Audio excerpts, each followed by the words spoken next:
Kadang, rumah bukan tempat kita pulang, tapi tempat di mana semua yang kita tinggalkan menunggu untuk didengar kembali. Cinta bisa hilang, tapi jejaknya tak pernah benar-benar lenyap. Ia tinggal di dinding, di udara, bahkan di suara yang tak lagi terdengar. Aku pikir, aku hanya pergi sebentar, tapi ternyata aku pergi terlalu jauh dari segalanya. Dan ketika suara itu kembali, mungkin sudah terlambat untuk menutup pintu. Sebuah kisah tentang cinta, pengkhianatan, dan rumah yang belajar bernapas kembali. Pagi itu, matahari menyelinap lewat jendela dapur yang setengah terbuka. Dulu, setiap pagi di rumah itu selalu ramai. Suara panci beradu, tawa kecil dari anak mereka, dan aroma sambal buatan Bu Sulastri, ibu mertua yang tinggal bersama mereka. Tapi pagi ini berbeda. Sunyi. Hanya ada bunyi detak jam dinding, dan suara ayam tetangga yang berkokok terlambat. Arman duduk di meja makan, memandangi secangkir kopi hitam yang sudah dingin. Pandangannya kosong. Di depannya, kursi yang biasa diduduki istrinya, Rina, kosong sejak 2 hari lalu. Ia menarik napas panjang, lalu melirik ke arah kamar ibunya, yang pintunya sedikit terbuka. "Man, Rina belum pulang lagi ya?" Suara serak itu datang dari dalam kamar. Arman menelan ludah. Ia tahu ibunya sedang menahan kecewa. "Belum, Bu. Katanya ada kerjaan di luar kota." Ia berbohong lagi, karena yang sebenarnya, Rina tidak sedang bekerja. I tahu it. Ia melihat dengan matanya sendiri. Rina naik mobil bersama pria lain malam itu. 2 malam sebelumnya, Rina berdandan di depan cermin. Wangi parfum mahal menyebar di seluruh kamar. Arman berdiri di pintu, memandangi istrinya tanpa suara. "Kamu kemana malam-malam gini?" "Ada acara kantor, klien penting, jangan tangguh. Tidur aja sama ibu dan Rafiq." Ia bicara tanpa menatap suaminya. Tangannya sibuk menata lipstik. "Kalau klien, kenapa harus malam begini?" Rina tersenyum tipis, sinis malah. "Arman, kamu gak usah mikir aneh-aneh. Aku capek." "Ya, capek dicurigain terus." Lalu, tanpa menunggu jawaban, ia pergi, meninggalkan rumah yang kini benar-benar terasa kosong. Bu Sulastri duduk di kursi kayu, memandangi halaman rumah. Di pangkuannya, Raffi, cucu kesayangannya, sedang menggambar sesuatu. "Nek, gambar Mama ya?" "Iya, sayang." "Mama lagi di mana?" Kata Papa. "Mama kerja jauh." "Tapi kenapa Mama nggak nelepon aku, Nek?" Bu Sulastri hanya tersenyum kecut. Ia tahu, jawaban apapun tak akan bisa menenangkan cucu kecilnya. Arman berdiri di ambang pintu, mendengar semua percakapan itu. Ia menggenggam tangan, menahan marah dan kecewa. Karena pagi itu, seseorang mengirim pesan lewat ponselnya. Nomor tak dikenal, isinya cuma 1 foto. Rina sedang makan malam di restoran dengan pria yang sama, yang dulu mengantar dia pulang larut malam. Sore hari, Arman pulang dari bengkel tempatnya bekerja. Peluh bercampur debu, tapi hatinya jauh lebih kotor karena rasa curiga yang menumpuk. Ia masuk ke rumah yang gelap, lampu belum dinyalakan. Raffi tidur di pangkuan neneknya. Bu Sulastri menatap anaknya dengan wajah letih. "Kamu udah makan, Man?" "Belum, Bu. Di dapur juga nggak ada masakan." "Iya, udah 2 hari ini nggak ada yang masak. Nenek cuma bikin nasi sama telur buat Raffi." Arman hanya diam. Ia melangkah ke dapur. Panci masih berdebu. Kompetengen. Dapur itu dulu tempat Rina bernyanyi sambil menumis bumbu. Sekarang tak ada lagi aroma apa-apa. Hanya keheningan yang menusuk. Sekitar pukul 9 malam, telepon rumah berdering. Arman segera mengangkatnya. "Halo." Hening sejenak. Lalu suara lembut tapi asing menjawab. "Pak Arman, ini dari kantor Rina. Kami ingin konfirmasi." Katanya, Rina izin sakit sejak seminggu lalu, tapi kami belum dengar kabarnya lagi. Arman membeku. Izin sakit. Padahal semalam, seseorang melihat Rina di kafe mewah di tengah kota. Setelah menutup telepon, Arman duduk di ruang tamu. Wajahnya pucat. Bu Sulastri datang menghampiri. "Ada apa, Nak?" "Bu, Rina nggak kerja." "Dia bohong." "Kamu yakin?" "Yakin. Kantornya bilang dia izin sakit, tapi orang kirim foto dia sama laki-laki lain." Suaranya bergetar, matanya merah. "Sabar, Nak. Jangan langsung ambil keputusan." "Mungkin." "Nggak ada mungkin, Bu.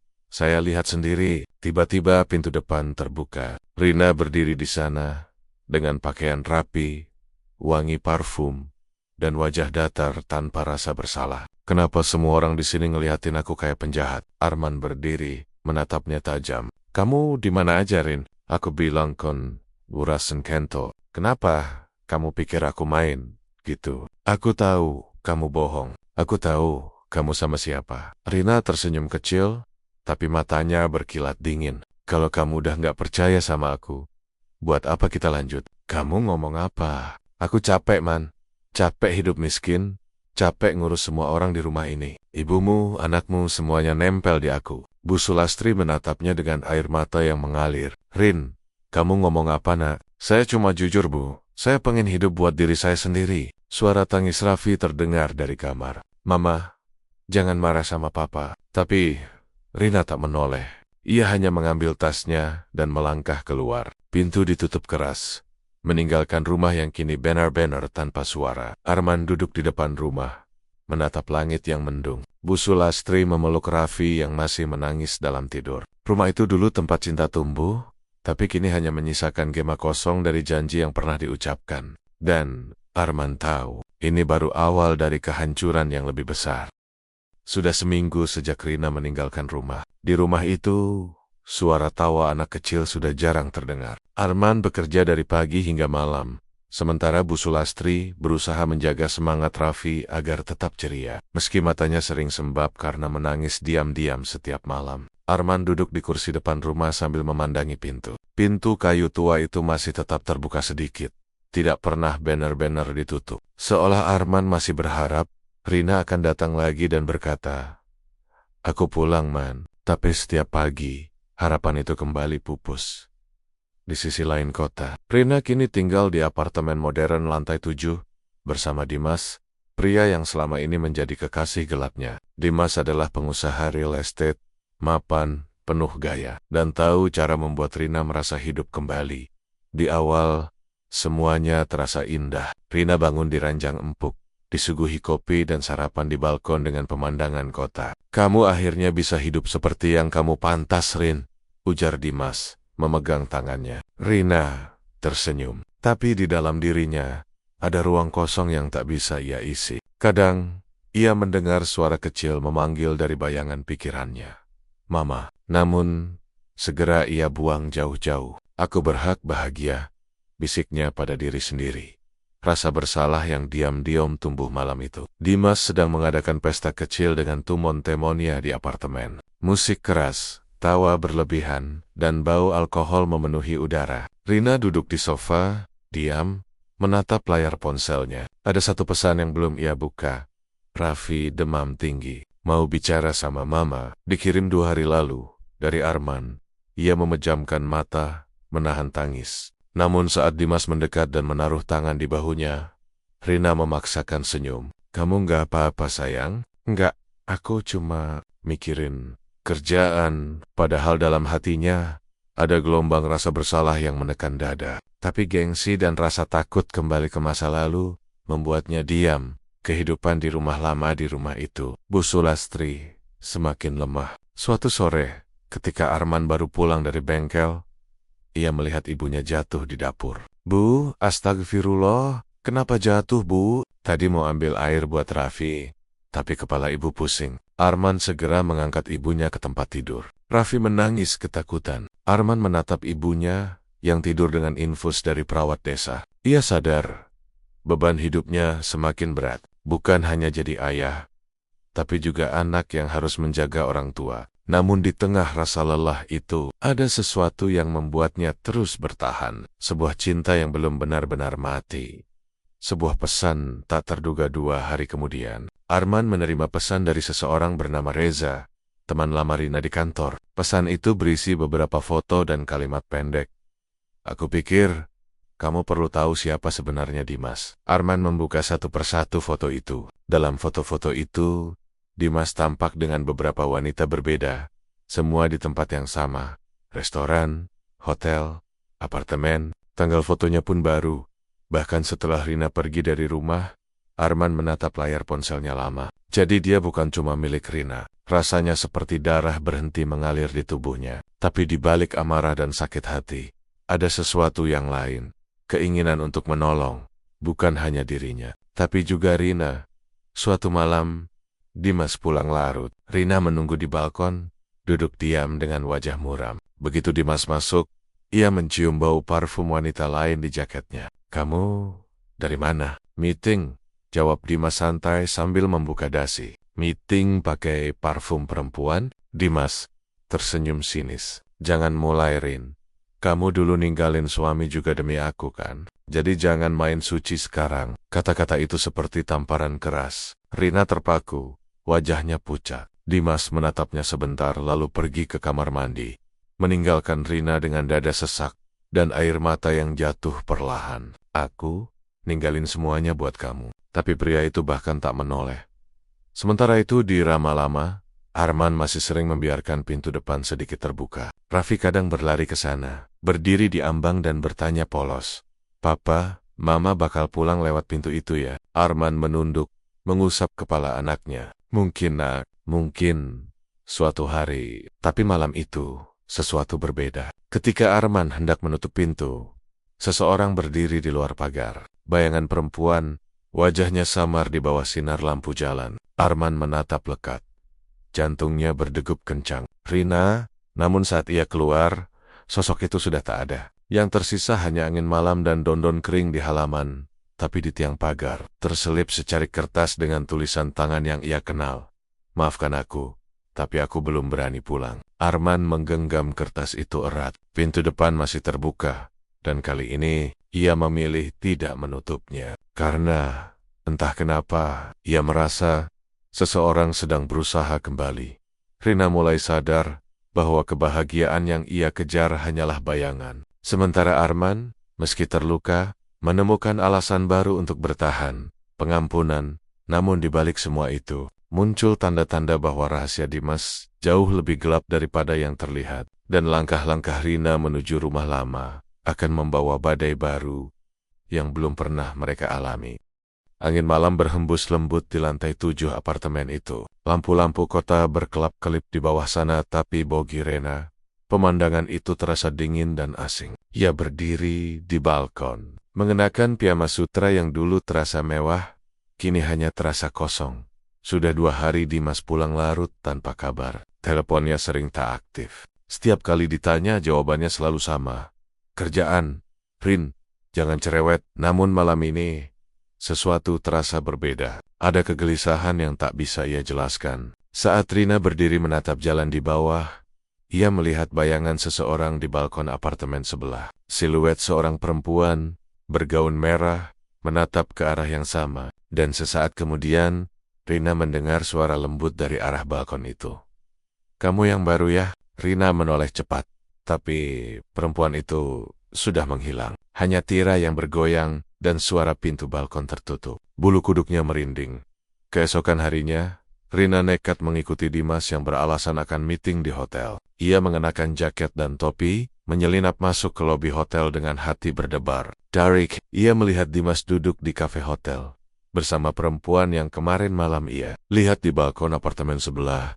Mereka tampak akrab, tertawa, bahkan bergandengan tangan. Rina menggigit bibir, menahan emosi. Tapi rasa sakit di dada terasa menyesakkan. Saat Dimas pamit ke toilet, perempuan itu menerima telepon, dan tanpa sadar, ponselnya menghadap ke arah Rina. Terdengar jelas suaranya. "Aku masih sama Dimas. Dia janjiin mobil baru minggu depan. Uang transferan juga udah masuk." Rina Wong mobile. Jadi semua cinta yang Dimas berikan padanya cuma permainan. Air matanya menetes. Ia berbalik pergi sebelum Dimas kembali, menahan sesak di tenggorokan. Dimas pulang dengan wajah santai, seolah tak terjadi apa-apa. Rina sudah menunggunya di ruang tamu. "Kamu dari mana?" "Meeting." "Sama siapa?" "Rin, jangan mulai lagi. Aku capek. Aku lihat kamu di hotel, Dimas." Suasana langsung tegang. Dimas menatapnya dingin, lalu tertawa kecil. "Oh, jadi kamu ngikutin aku? Kamu selingkuh? Dan kamu pikir kamu bisa marah? Kamu lupa kamu ninggalin suami dan anak demi aku? Kamu pikir kamu siapa, Rin?" Kata-katanya seperti pisau. Rina menamparnya, keras. Tapi Dimas membalas, bukan dengan kata-kata, melainkan dengan dorongan kasar yang membuat Rina terjatuh ke lantai. Kamu nggak punya hak bicara soal kesetiaan. Lalu ia meninggalkan Rina sendirian, menangis di lantai dengan wajah memar dan hati hancur. Saat Rina menatap keluar balkon malam itu, ia kembali melihat bayangan perempuan bergaun merah di balkon sebelah. Namun kali ini, bayangan itu menatap langsung ke arahnya, tanpa ekspresi, seperti sedang memperingatkan. Rina, apa semua perempuan di hidup Dimas bernasib sama seperti aku? Di rumah kecil yang sunyi itu, Arman sedang memperbaiki motor pelanggan ketika panggilan masuk di ponselnya. Nomor rumah sakit. Pak Halman, kami dari Rumah Sakit Harapan Sehat.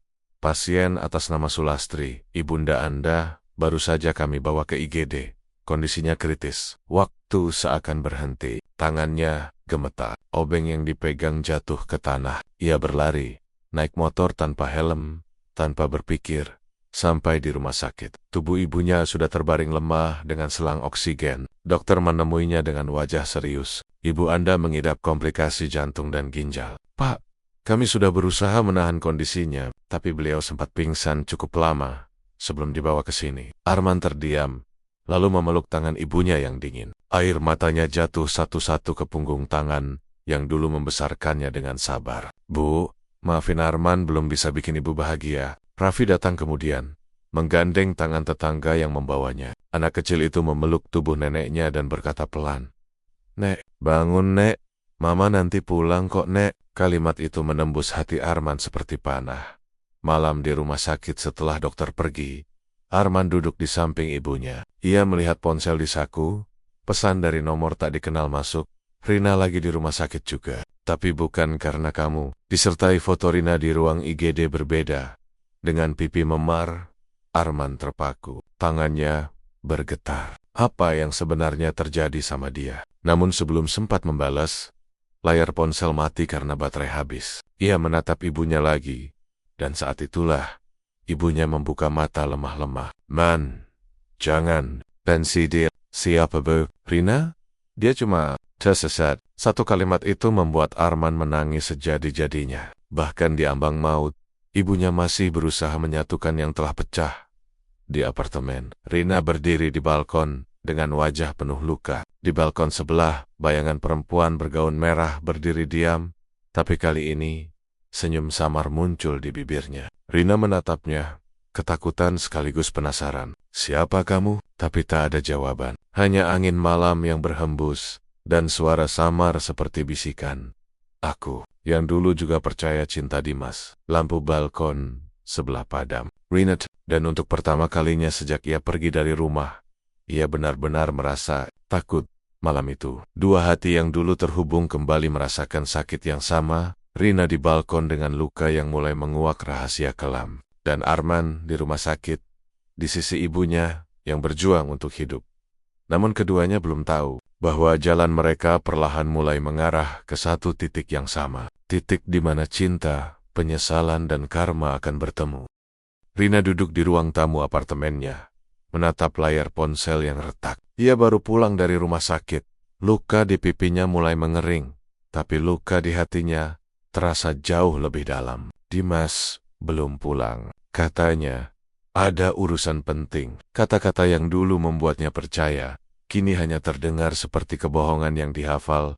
Pukul 11 malam, ponsel Rina tiba-tiba berdering. Nomor tak dikenal. Ia ragu untuk menjawab, tapi rasa penasaran lebih kuat. Halo? Tak ada jawaban, hanya suara desis seperti angin dan bunyi samar langkah kaki. Halo? Siapa ini? Beberapa detik kemudian, suara seorang perempuan terdengar, pelan, bergetar, dan seperti datang dari jauh. Kamu harus pergi dari sana. Sebelum dia pulang, Rina menggenggam ponselnya erat. Siapa? Maksud kamu, siapa? Dimas. Dia bukan orang yang kamu kira. Dia berbahaya. Bahen, siapa kamu sebenarnya? Tapi suara itu hilang. Panggilan terputus. Dan ketika Rina mencoba menelpon balik, layar ponselnya menampilkan tulisan nomor tidak terdaftar. Sebuah rahasia yang muncul. Rina berjalan mondar-mondar di apartemen. Kata-kata dari suara misterius tadi terus terngiang Dia berbahaya. Ia memutuskan untuk mencari tahu. Ia membuka laptop Dimas yang sering dibiarkan di meja. Di dalamnya ada folder bernama Project Client. Namun di dalamnya bukan dokumen pekerjaan, melainkan foto-foto wanita berbeda. Sebagian tampak akrab. Salah satunya perempuan bergaun merah yang ia lihat di balkon sebelah. Ada satu foto yang membuat darahnya dingin. Perempuan itu terbaring di tempat tidur. Wajahnya lebam, dan di pojok foto ada tanggal 2 minggu lalu. Rina mundur beberapa langkah, menutup mulutnya. Ya, dia. Tiba-tiba suara pintu apartemen terbuka. Dimas, ngapain kamu di depan laptop aku? Rina menelan ludah. Aku tanya, kamu ngapain? Nada suaranya tajam. Rina mematikan laptop cepat-cepat. Tapi Dimas sudah melihat layar yang belum sempat tertutup penuh. Wajahnya berubah dingin. Kamu udah lihat sesuatu yang gak seharusnya, ya? Langkah Dimas perlahan mendekat. Rina mundur. Tubuhnya gemetar. Kamu bohongin aku, Dimas. Siapa perempuan itu? Mereka cuma masa lalu. Tapi kamu, kalau pintar, jangan ikut campur. Ia menatap Rina dengan sorot mata yang membuatnya ingin kabur. Tapi kakinya seakan terkunci. Kamu bukan cinta, Rin. Ucap Dimas dingin. Kamu cuma bagian dari permainan aku. Di Tempot Lane. Malam yang sama, Arman duduk di ruang tunggu rumah sakit. Ibunya masih terbaring di ruang perawatan intensif. Dokter memanggilnya sore tadi dengan nada berat. Pak Arman, kondisi ibu menurun. Kami perlu operasi secepatnya. Tapi biayanya cukup besar. Arman terdiam. Uang tabungannya hampir habis. Bengkel kecilnya sepi sejak ia sering bolak-balik rumah sakit. Sementara di rumah, Raffi menunggu bersama tetangga. Dan entah kenapa, malam itu, Arman kembali memikirkan Rina. Kalau dia masih di sini, mungkin semua nggak seberat ini. Namun bersamaan dengan itu, ia juga merasa amarah lama kembali menyala. Antara cinta yang belum padam dan kebencian yang belum sembuh. Tengah malam, Arman memandangi ponselnya yang tiba-tiba menyala. Padahal baterainya sudah habis sejak sore. Di layar, muncul panggilan masuk Rina. Ia tertegun. Rina, dengan tangan gemetar. Ia menjawab, "Hello, Henning." Lalu suara napas pelan. "Aman, Rina. Kamu di mana? Kenapa suaramu? Aku salah, Man. Aku takut." Takut kenapa? Dia nggak seperti yang aku kira. Dimas, dia. Suara itu tiba-tiba terputus. Telepon mati total. Layarnya gelap kembali. Seolah tak pernah menyala. Arman mencoba menelpon balik. Tapi tak ada sinyal. Tadi, beneran Rina, gumamnya.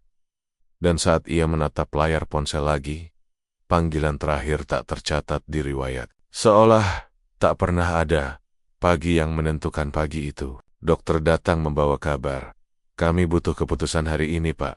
Kalau operasi ditunda, risikonya tinggi. Arman berdiri di depan jendela rumah sakit, menatap matahari yang mulai muncul di balik awan. Di tangan kirinya, foto ibunya dan Raffi. Di tangan kanannya, ponsel yang tadi malam menyalakan harapan aneh. Suara dari Rina yang memohon pertolongan. Tuhun, gumamnya, kalau aku harus milih, siapa yang harus kuselamatkan lebih dulu? Ia menatap ke langit, air mata menetes diam-diam. Sementara di tempat lain, Rina berdiri di balkon apartemen, memandangi kota yang sama. Di bawah sana, mobil hitam berhenti. Dimas turun dari dalamnya, tapi bukan sendirian. Ia menggandeng wanita lain. Rina memegang ponselnya, ingin menelepon seseorang. Tapi layar ponsel itu kembali gelap, mati sepenuhnya. Namun sebelum benar-benar padam, ia sempat melihat satu notifikasi terakhir. Pesan masuk dari nomor tidak dikenal. Pergi sekarang, sebelum terlambat. Malam yang sunyi telah berubah menjadi awal dari badai besar. Rina kini tahu, cinta yang ia kejar telah berubah menjadi jebakan berbahaya. Dan Arman berdiri di persimpangan antara kewajiban dan perasaan lama yang belum mati. Satu panggilan misterius telah membuka pintu masa lalu, tapi juga memperingatkan tentang kegelapan yang akan datang. Pagi itu, cahaya matahari menembus tirai apartemen Rina. Namun, bukan kehangatan yang ia rasakan, melainkan ketakutan yang tumbuh pelan-pelan, seperti racun yang merayap di dada. Dimas belum pulang semalaman. Sejak malam sebelumnya, sejak telepon aneh itu, Rina tak bisa tidur. Setiap suara kecil membuatnya menoleh. Setiap bayangan di kaca jendela terasa seperti mata yang mengawasi. Ia bangkit perlahan, menuju kamar mandi. Air mengalir dari keran, menetes pelan ke wastafel. Rina menatap cermin, mencoba menenangkan diri. "Kamu cuma lelah, Rin," katanya pelan pada pantulan wajahnya sendiri. Tapi detik berikutnya, matanya melebar, karena di cermin, di belakang pantulannya, ia melihat bayangan perempuan bergaun merah berdiri diam di pojok kamar mandi. Rina menoleh cepat, kosong, tak ada siapapun di sana. Namun, di cermin, bayangan itu masih berdiri, dan kali ini, wajah perempuan itu tampak lebam, dengan bibir berdarah, seperti dalam foto yang ia temukan di laptop Dimas. "Apa yang kamu mau?" bisiknya gemetar. Bayangan itu perlahan mendekat di pantulan, meski ruang nyata tetap kosong. Lalu bibirnya bergerak, membentuk kote-kota yang tak bersuara. "Dia membunuhku." Cermin tiba-tiba retak. Air dari keran memercik ke segala arah. Rina berteriak dan mundur, jatuh terduduk di lantai. Ketika ia kembali menatap kaca, bayangan itu menghilang. Hanya sisa retakan membentuk wajah samar seperti senyum dingin. Rina mulai mencurigai bahwa semua peringatan yang datang padanya bukan kebetulan. Ia memutuskan untuk mencari tahu siapa perempuan dalam foto itu.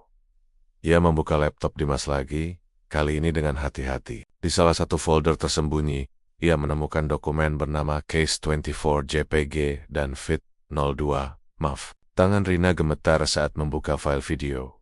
Rekaman itu kabur, seperti diambil dari CCTV.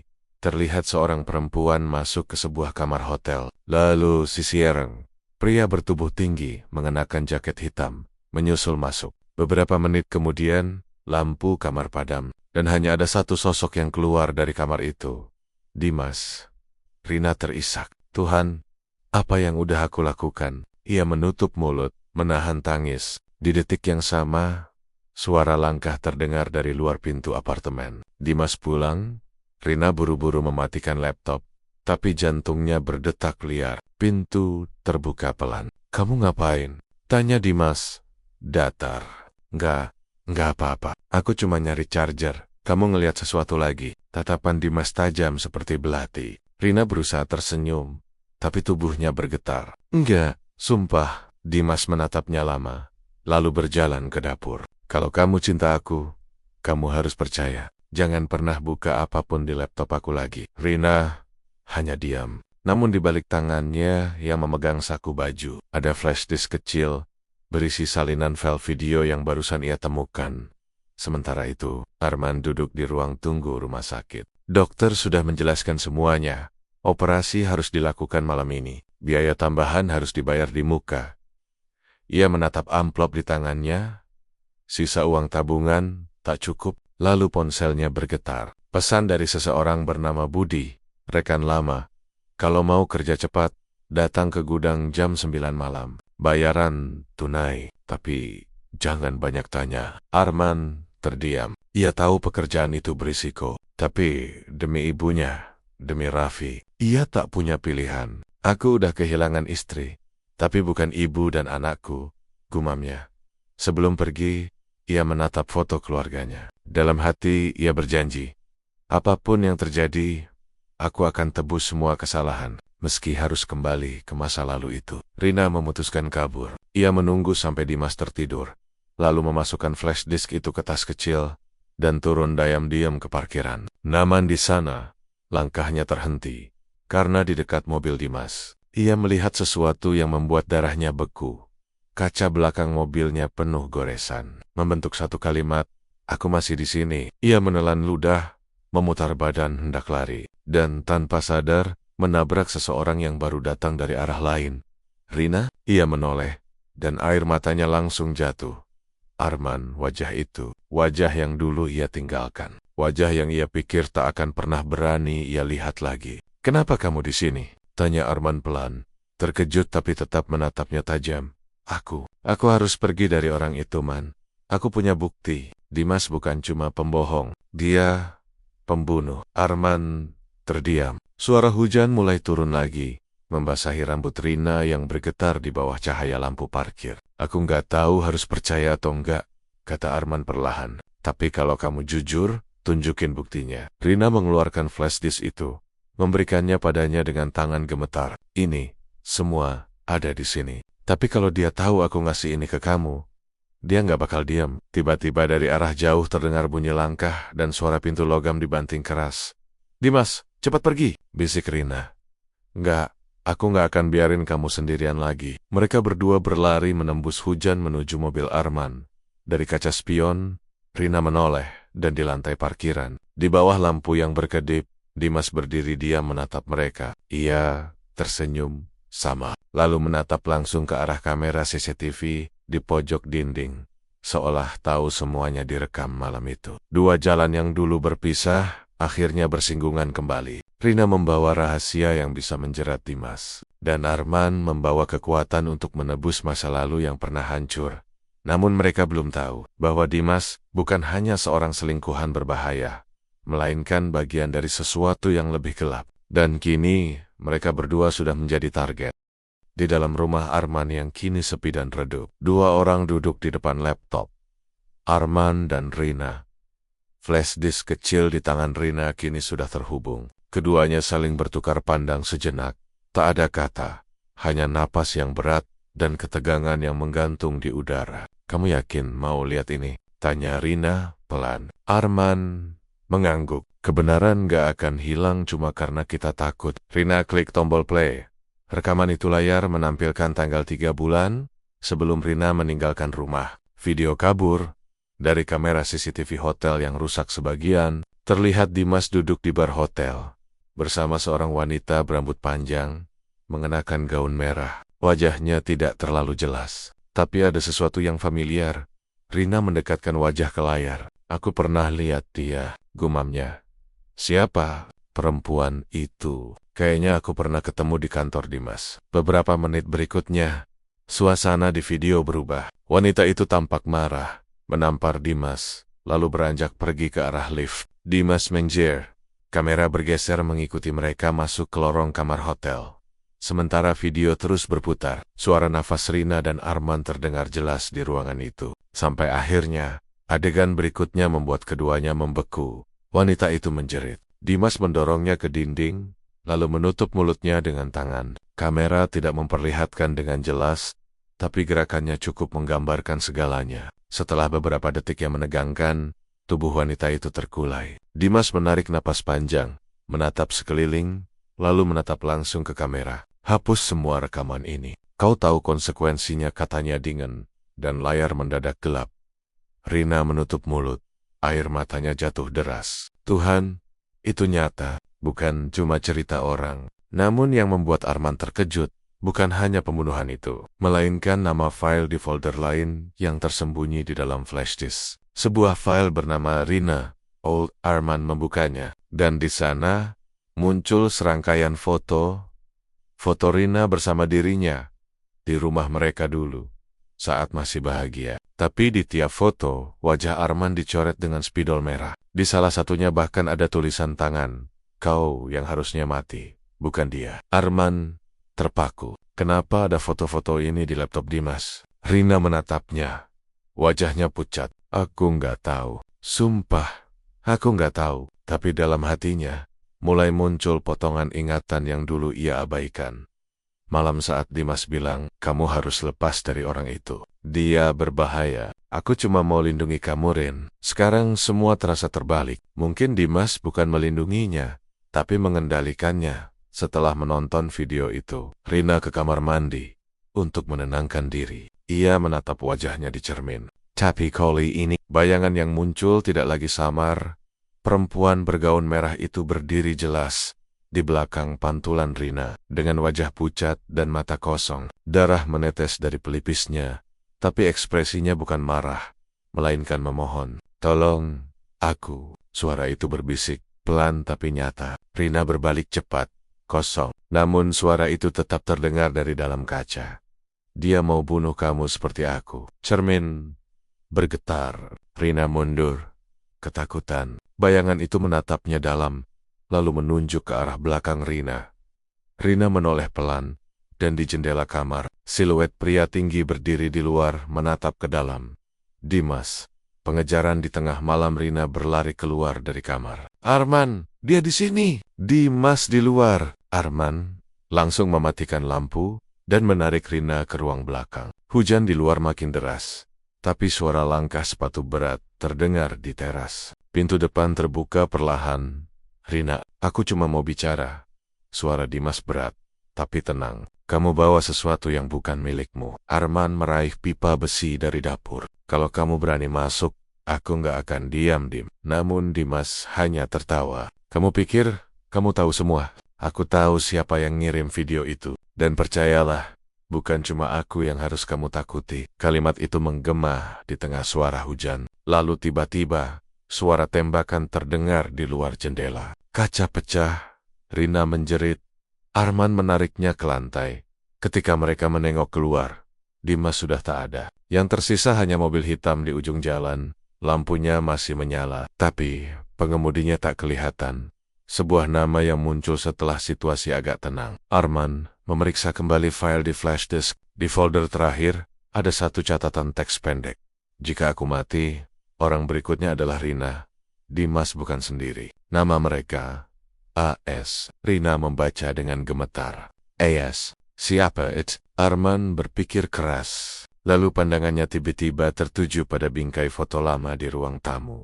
Foto Rina saat masih bekerja di perusahaan properti, tempat Dimas juga bekerja. Di pojok bawah bingkai itu tertulis nama kecil, Anita Sari, Direktur HR di gumam Arman. Dia yang dulu ngurus proyek ilegal bareng Dimas. Tambah Rina pelan. Dia juga orang terakhir yang melihat perempuan itu hidup. Kini semuanya mulai terangkai. Pembunuhan itu bukan kecelakaan pribadi, tapi bagian dari rahasia perusahaan besar yang melibatkan orang berkuasa. Dan Rina, tanpa sadar, telah menyimpan bukti yang bisa menjatuhkan mereka semua. Malam itu, hujan turun tanpa henti. Petir menggulung dari arah timur, menerangi kota yang seolah ikut menahan napas. Di dalam mobil tua yang berhenti di tepi jalan hutan kota, Rina menatap kaca depan dengan pandangan kosong. Air hujan mengalir di pipinya, bercampur dengan air mata. Kita nggak bisa sembunyi terus, man, ucapnya pelan. Aku tahu, jawab Arman tanpa menoleh. Tapi kalau kita balik sekarang, mereka bisa temuin kita sebelum sempat ngelapor ke polisi. Lalu kita mau kemana? Tempat satu-satunya yang mereka nggak bakal curiga. Rama Ibu. Rina menghela napas, menatap tangan Arman yang menggenggam setir erat. Ia tahu, meski masih ada cinta di antara mereka, yang tersisa kini hanyalah ketakutan dan rasa bersalah. Di sisi lain kota, Dimas duduk di dalam mobil hitam bersama dua pria berpakaian jas gelap. Wajahnya pucat, tapi matanya menyala penuh kebencian. Di layar ponselnya, GPS menunjukkan titik bergerak perlahan di peta. Kita ketemu mereka sebelum subuh, kata salah satu pria. As nggak mau bukti itu keluar. Kalau mereka udah lihat videonya, tanya Dimas. Pria itu tersenyum tipis. Berarti mereka nggak akan punya kesempatan kedua buat cerita. Dimas menatap keluar jendela. Hujan menetes pelan, menimbulkan pantulan samar di kaca. Dan dalam pantulan itu, sekilas ia melihat bayangan perempuan bergaun merah di kursi belakang. Namun ketika ia menoleh, kursi itu kosong. Hanya bau samar parfum bunga yang tertinggal. Dimas menelan ludah. Tangannya mulai gemetar. Jangan. Dia beneran masih di sini, gumamnya. Arman dan Rina tiba di rumah tua itu menjelang tengah malam. Lampu ruang tamu hanya setengah menyala. Bu Sulastri sudah tertidur, Raffi pun lelap di kamar belakang. Rina berdiri di depan cermin besar di ruang tamu. Cermin lama peninggalan mendiang ayah Arman. Cermin yang dulu, menurut Bu Sulastri, selalu menunjukkan hati yang belum bersih. Kamu masih ingat cermin ini? Tanya Arman. Iya, dulu kamu suka bercermin di sini sebelum kerja. Sekarang rasanya kayak dia yang ngeliatin aku, jawab Arman lirih. Rina mendekat ke cermin itu. Dan sekali lagi, wajah perempuan bergaun merah muncul. Namun kali ini, tidak menyeramkan, justru tenang, matanya lembut tapi sedih. Dan saat bibirnya bergerak, suaranya terdengar jelas untuk pertama kali. Aku bukan mau menakutimu, Rina. Aku cuma mau kamu tahu siapa aku. Rina menahan napas. Siapa kamu sebenarnya? Bayangan itu tersenyum samar. Dan tiba-tiba wajahnya berubah perlahan. Garis demi garis. Hingga akhirnya menampakkan sosok yang membuat Rina hampir jatuh mundur. Perempuan itu adalah Mira, adik tirinya sendiri. Rahasia yang selama ini tersembunyi Rina terdiam. Wajahnya pucat pasif, air matanya menetes tanpa suara. Mira udah meninggal waktu kecelakaan 2 tahun lalu, bisiknya. Bukan kecelakaan, jawab suara dari cermin. Dimas bunuh aku, karena aku tahu rahasianya. Arman menatap Rina, bingung. Maksudnya apa, Rin? Dia adik kamu. Iya, kami dulu sekantor. Aku yang kenalin dia ke Dimas. Aku pikir mereka cuma teman proyek. Bayangan di cermin melanjutkan, suaranya mulai serak tapi tegas. Dia menjebakku. Rina, aku mau laporin Dimas dan EIS ke polisi karena korupsi tanah. Tapi sebelum sempat, aku dibawa ke hotel itu, tempat yang kamu lihat di video. Rina menutup mulutnya. Tuhan, Mira menatapnya dalam. Aku nggak mau balas dendam. Aku cuma mau kamu bertahan. Jangan biarkan Dimas nyakitin orang lain lagi. Lalu perlahan, bayangan itu memudar, meninggalkan retakan halus di cermin, seperti bekas air mata beku. Tak lama kemudian, suara mobil berhenti di depan rumah. Lampu depan menyinari dinding rumah kayu yang tua. Arman langsung sigap, menyuruh Rina dan anaknya bersembunyi di kamar belakang. Pintu digedor keras. Arman, keluar, teriak Dimas dari luar. Arman menatap pipa besi di tangannya. Hujan makin deras, petir menyambar, dan malam seolah berhenti bernapas. Ia membuka pintu perlahan, dan begitu pintu terbuka, Dimas menodongkan pistol. Mana flash disk itu? Udah aku serahin ke polisi, bohong Arman. Dimas tersenyum miring. Kalau kamu udah siap mati. Sebelum sempat menarik pelatuk, kilatan cahaya besar menyambar dari luar. Petir menghantam tiang listrik di depan rumah. Semua lampu padam. Suara anak kecil menjerit dari dalam. Rina keluar, memanggil Arman. Man! Dalam gelap, suara tembakan terdengar. 1 kali, 2 kali. Rina menjerit, berlari ke arah suara. Ketika lampu darurat menyala kembali. Dimas terbaring di lantai, tangannya masih memegang pistol. Di belakangnya, Arman berdiri goyah dengan darah menetes di bahu, menggenggam pipa besi berlumur lumpur.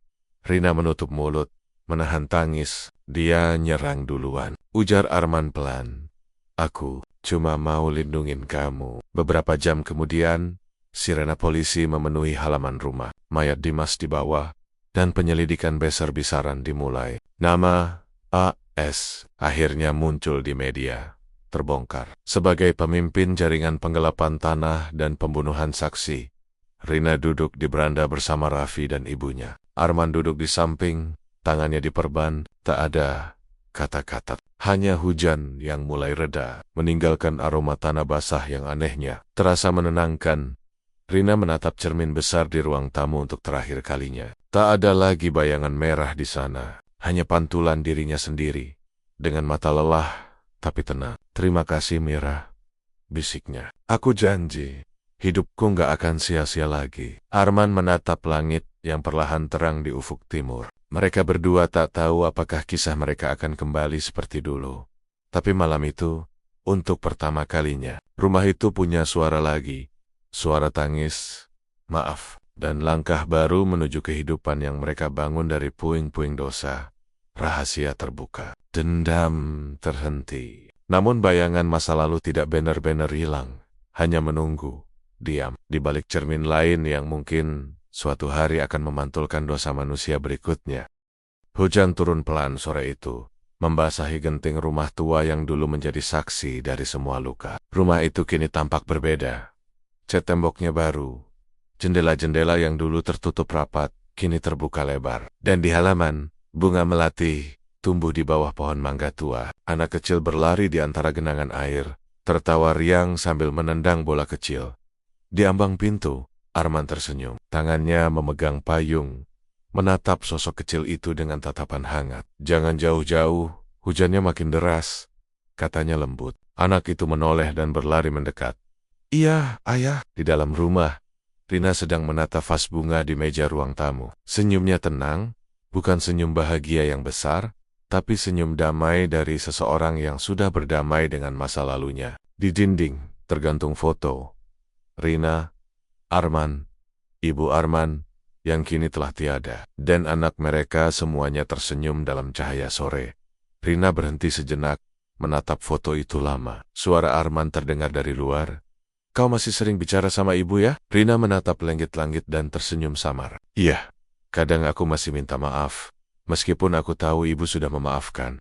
Arman mendekat, memegang tangannya. "Yang penting sekarang, kita nggak lari lagi." Beberapa tahun sudah berlalu sejak malam penuh darah dan rahasia itu, malam saat Dimas dan kelompok AS dibongkar oleh pihak berwajib, dan semua kebenaran tentang kematian Sari, wanita yang menghantui Rina lewat cermin, akhirnya terungkap. Ternyata Sari adalah korban bisnis gelap yang Dimas jalankan, wanita yang dijebak, disiksa, lalu dihapus identitasnya. Rina hanyalah cermin lain dari kisah itu. Perempuan yang dulu hampir kehilangan dirinya demi cinta yang salah. Kini, rumah itu benar-benar hidup kembali. Suatu malam, saat semua sudah tidur, Rina terbangun karena mendengar suara halus dari kamar belakang, kamar yang dulu digunakan ibunya Arman. Pelan-pelan, ia berjalan ke sana. Pintu kamar terbuka sedikit, angin malam masuk dari jendela. Rina melangkah masuk, menatap sekeliling.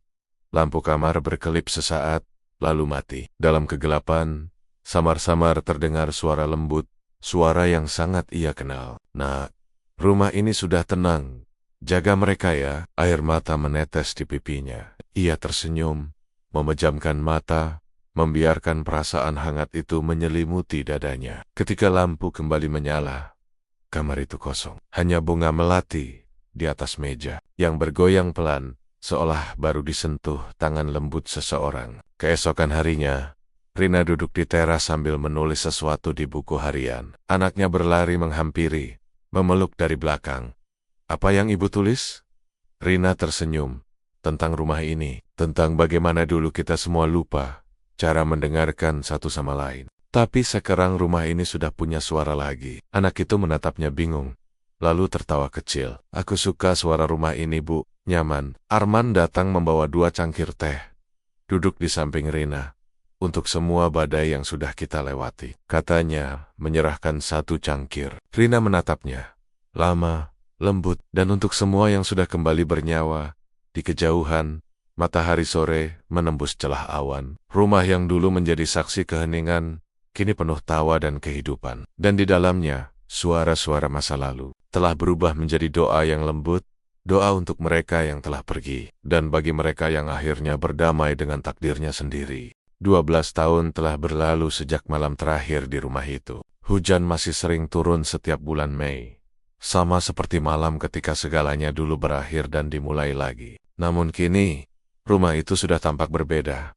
Pagar dicat putih, taman dipenuhi bunga melati yang tumbuh liar, tapi indah. Dan di beranda ada kursi goyang tua yang selalu berderit lembut setiap kali angin lewat di ruang tengah. Seorang pemuda berusia 20 tahun duduk di depan meja kerja kayu. Namanya Nara, anak Rina dan Arman. Ia baru saja kembali dari luar kota, kuliah hukum, seperti keinginan ayahnya dulu. Hari itu, ia berniat membereskan barang-barang lama yang disimpan di gudang. Sebelum rumah itu direnovasi lagi, ketika membuka laci paling bawah dari lemari tua, Nara menemukan sesuatu yang tak ia duga. Sebuah buku harian lusuh dengan sampul coklat, terikat pita biru yang sudah pudar. Di bagian depan tertulis dengan tulisan tangan yang lembut. "Untuk siapapun yang membaca ini, semoga kau mengerti bahwa rumah tak pernah benar-benar mati." Nara membuka halaman pertama. Tulisan itu milik ibunya. "Rina, aku menulis ini bukan untuk mengingat masa lalu, tapi agar anakku kelak tahu, cinta bukan tentang siapa yang selalu benar, tapi siapa yang berani memperbaiki kesalahan. Aku pernah menelantarkan segalanya.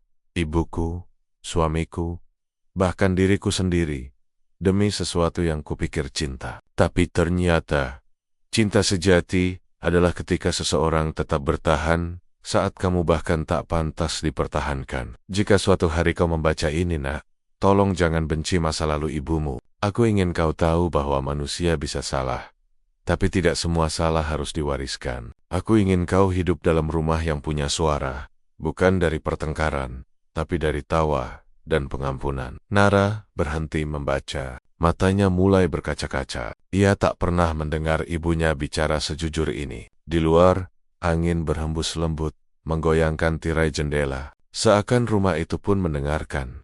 Malamnya, ia duduk di beranda bersama Arman, ayahnya yang kini berambut sedikit memutih. "Ya," kata Nara pelan, "aku nemu buku ibu." Arman menatapnya, lalu tersenyum. "Kau sudah baca?" Nara mengangguk. "Aku baru sadar betapa besar cinta kalian, meskipun sempat hancur." Arman memandang langit malam, bintang-bintang kecil berkelip di antara awan. "Ibumu banyak belajar dari kesalahannya. Tapi aku juga, nak. Cinta itu nggak selalu indah. Kadang justru lewat luka, kita belajar cara mencintai dengan benar." Mereka terdiam lama. Dari dalam rumah, terdengar bunyi lonceng kecil. Lonceng yang dulu dipasang Rina di depan kamar ibunya. Padahal, tak ada angin. Keduanya saling berpandangan, lalu tersenyum. "Rumah ini masih bernyawa, ya?"